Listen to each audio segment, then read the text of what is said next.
تذکرہ کیا وَأَيُّوبَ إِذْ نَادَى رَبَّهُ أَنِّي مَسَّنِيَ الضُّرُّ. حضرت ایوب علیہ السلام بہت طویل عرصے بیمار رہے ہیں، بہت شدید تکلیف میں. اللہ فرماتے ہیں گڑ گڑا کے اللہ سے دعائیں مانگی، اے اللہ مجھے مصیبت پہنچی ہے، انت ارحم الراحمین، تو سب سے زیادہ رحم کرنے والا. دیکھو اللہ کا ہر ایک کے ساتھ معاملہ دوسروں سے مختلف. اگر یہ بیماریاں، ٹینشنیں، پریشانیاں اللہ کے عذاب ہوتے تو پیغمبروں کو ملتے ہی ہے. حضرت ایوب کی تو زندگی کا بہت بڑا حصہ کس میں گزر گیا؟ بیماری میں.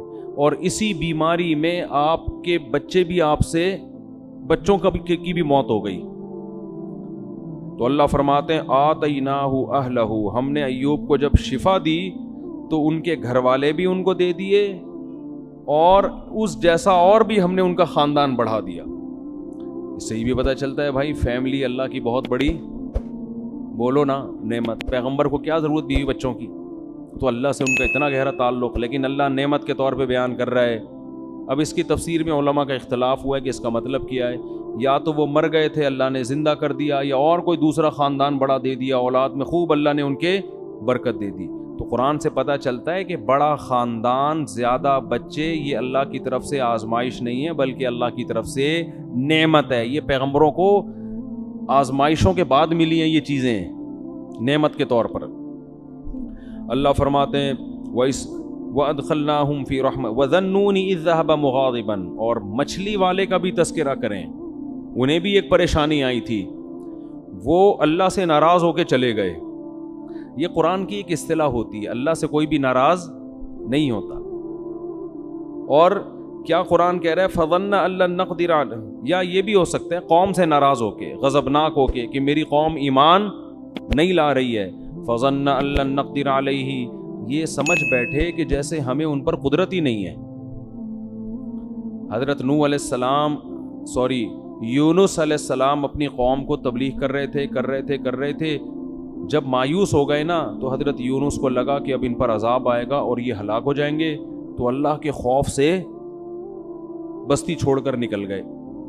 اللہ کے علم میں یہ بات تھی کہ جب یہ قوم عذاب دیکھے گی تو توبہ کر لے گی. یہ قوم عذاب دیکھے گی تو کیا ہوگا؟ دوسری قومیں تو عذاب دیکھ کے بھی مذاق اڑاتی تھیں. قوم عاد نے کیا کہا تھا؟ پیغمبر نے کہا کہ یہ بادل ہیں جو پتھر برسائیں گے. انہوں نے کہا نہ بادل پتھر تھوڑی، بارشیں ہوں گی، مزہ آئے گا، انجوائے کریں گے ہم. وہ کہہ رہے ہیں عذاب آ رہا ہے، وہ کہہ رہے نہیں. تو قرآن کہہ رہے صرف یونس علیہ السلام کی واحد قوم ایسی قوم ہے جس نے جب عذاب دیکھا تو فوراً اس نے کیا کر لی؟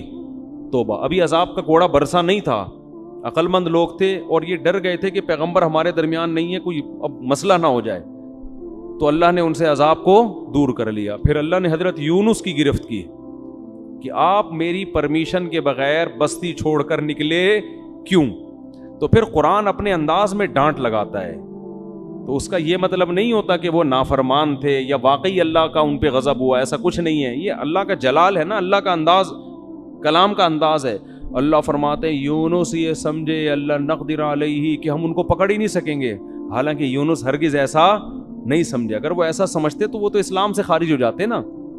لیکن عمل سے ایسا لگ رہا تھا گویا وہ یہ سمجھ رہے ہیں کہ ہم ان کو پکڑیں گے نہیں اس پہ. اس لیے علماء ان آیات کی تعویل کرتے ہیں دوسری آیات کی روشنی میں. یہ آیتیں اپنے ظاہر پر نہیں ہوتی. تو اللہ فرماتے ہیں پھر کیا ہوا؟ سمانگ لگانی پڑی. اور وہ کیسے؟ یونس علیہ السلام جب گئے نا تو کشتی میں وزن زیادہ ہو گیا اور کشتی ڈوبنے لگی. تو وہاں لوگوں نے کہا کہ کوئی شخص ہم میں ایسا ہے، کوئی غلام اپنے مولا کی پرمیشن کے بغیر بھاگا ہے تو قرآن اندازی ہوگی، جس کا نام آیا اس کو سمندر میں چھلانگ لگانی پڑے گی تاکہ دوسرے لوگ بچ جائیں. تو نام کس کا آیا؟ یونس علیہ السلام. کیا آزمائش ہے یار، ساری زندگی تبلیغ کی ہے بھائی. یعنی میں آج کل دینداروں کی بات کر رہا ہوں کہ جو نماز پڑھتے ہیں، روزہ رکھتے ہیں، کہتے ہیں یار ہم تو اتنے نیک لوگ ہیں نہ. کبھی پرسوں کیا ہوا، میں آپ کو دلچسپ واقعہ سناؤں. میں کسی کام سے صدر کی طرف رات کو جا رہا ہوں 2 بجے. راستے میں ہوٹل میں ہم نے کہا کہ چلو کھانا کھاتے ہیں، بھوک بہت سخت لگ رہی تھی، کھانا نہیں کھایا ہوا تھا. تو ہوٹل میں جب میں بیٹھا تو ایک صاحب آئے، گھنٹہ انتظار کیا نا میرا انہوں نے کہ یار آپ کھانا کھاؤ تو میں نے آپ سے ایک سوال پوچھنا. اور بڑی عقیدت میں میں نے کہا چلو بیچارے اتنی دیر سے بیٹھے ہوئے ہیں, کھانا ہم نے تسلی سے کھایا, آ کے مجھ سے ملے, السلام علیکم. وعلیکم السلام, خیریت سے ہیں جی؟ الحمدللہ. بڑی خوشی ہوئی. میں نے کہا ماشاء اللہ. کہتے ہیں ایک سوال پوچھنا ہے آپ سے, یہ کوئی غیبت کی بات نہیں ہے, نہ کوئی اس میں ٹینشن کی بات ہے. مجھے کہنے لگے کہ میں ساری زندگی ایمانداری سے میں نے ملازمت کی ہے, کبھی کسی کا 1 روپیہ نہیں دبایا, لیکن میرے پاس اتنی غربت ہے کہ میرے پاس گھر جانے کا کرایہ بھی نہیں ہے. تو یہ ایماندار لوگوں کے ساتھ ایسا کیوں ہوتا ہے؟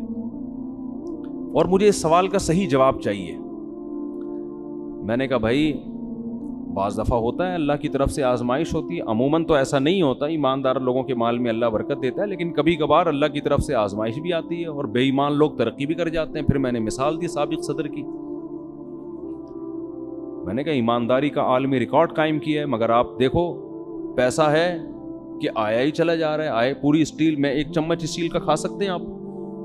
ہے بھائی, 1 چمچ ہم اسٹیل کا چبا نہیں سکتے, اور بعض لوگ پوری اسٹیل ملے کھا گئے ہیں.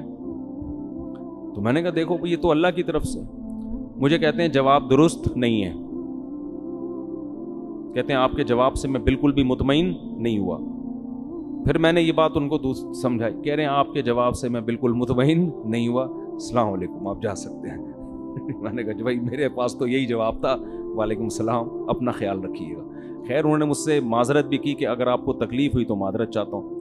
تو یہ ہمارے ہاں بہت سے دینداروں میں ہے کہ ہم نماز بھی پڑھ رہے ہیں, ہم تو ایمانداری سے نہ کسی کا دل دکھاتے ہیں, نہ یوں کرتے ہیں نہ یوں کرتے ہیں, پھر بھی آزمائشیں آ رہی ہیں. تو بھائی یونس علیہ السلام کو دیکھو, ساری زندگی تبلیغ کی ہے اور نکلے بھی اللہ کے خوف سے. یعنی اس لیے نہیں کہ تبلیغ چھوڑ کے معاذ اللہ بھاگ رہے ہوں. بھائی اللہ کا عذاب نہ آ جائے, تو اللہ کا عذاب تو ایسی چیز ہے کہ اس سے تو بھاگنا ہی چاہیے. لیکن نتیجہ کیا نکل رہا ہے؟ نام کس کا آ رہا ہے قرآن اندازی میں؟ حضرت یونس کو تو سوچنا چاہیے تھا کہ اللہ جب میں تیری ساری زندگی میں نے تبلیغ کی ہے اور اب عذاب آ رہا ہے تو میں بھاگ رہا ہوں, تو کنوینس کا انتظام کس کے ذمہ ہے بھائی؟